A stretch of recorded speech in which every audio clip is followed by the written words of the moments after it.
Mike from Aussie Mike's Bees on the 29th of October for the second swarm of the day, but she's only a little baby one on a fence line here. Just got a call from her. I only just housed the first one and I got the call for this one, so I'm just going to vacuum this one up.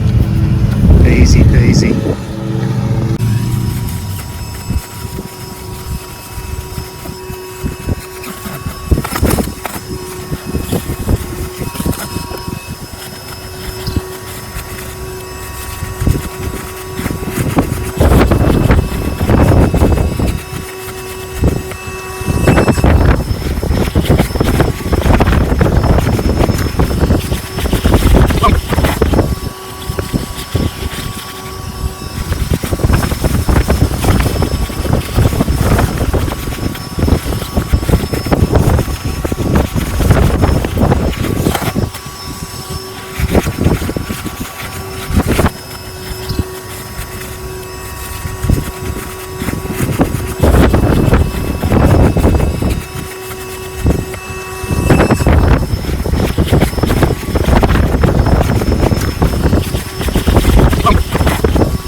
So every time the wind has a little bit of a break in it, a whole bunch of the bees that are out flying and getting blown away in the breeze come back and they settle on the fence where the swarm was. So the bulk of them are already in the bucket now.